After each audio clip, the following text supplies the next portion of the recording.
This is the second part of Shamazaar, the making of our prototype map. If you haven't seen the first part, please click here now. We've seen that the temples were made of tiles. This is the Fae temple in Shamazaar, and I'm going to show you the way we are reworking on those temples.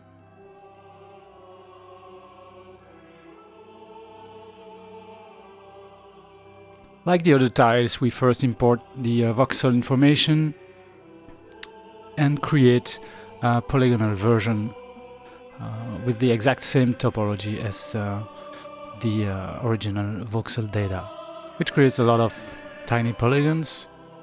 And it's just basically a reference for us to build a new mesh on top of it, which is much cleaner.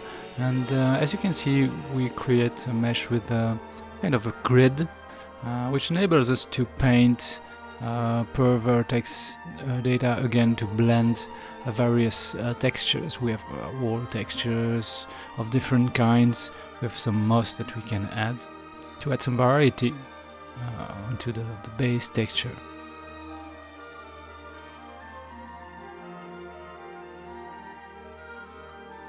With the vertex paint tool, we can also darken or brighten the texture. We can make it more yellowish or more bluish. The darkening is quite interesting in the case of this Fae temple, which is the temple of fire, because we will have some torches all around the temple, and it creates some nice burned version of the textures at those places.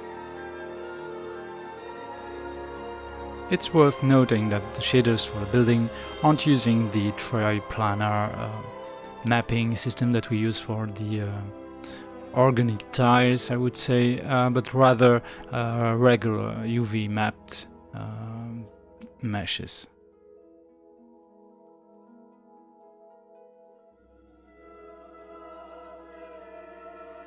Some notes about the textures. We're trying to give the impression of hand-painted textures. So it's a combination of various tools that we use to create those textures. This is the work of Mike and Jeff, who've been creating those nice floor textures.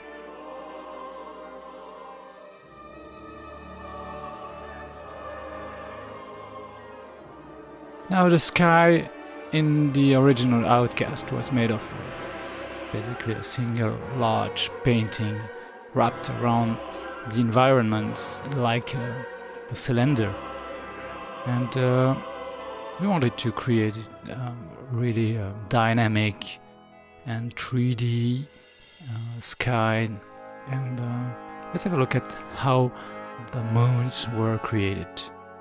I can see the dynamic shadowing in there. It's basically projected texture.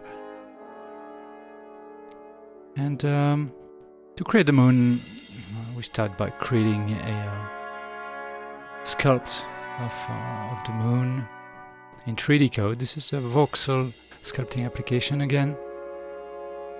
And this sculpt is baked onto a polygonal version of the moon.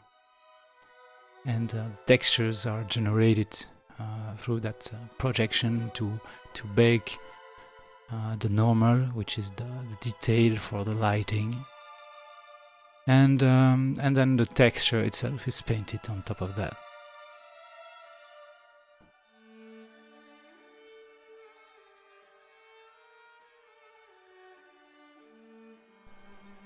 Clouds use two different techniques here for this prototype. Again, this is not the final version of it, but it's just to show you how we can combine different techniques in order to create a moving dynamic sky. The clouds are a bunch of transparent textures that are moving around a mesh, and in the background you can see a painted version of some of the clouds that are also moving using some shader techniques.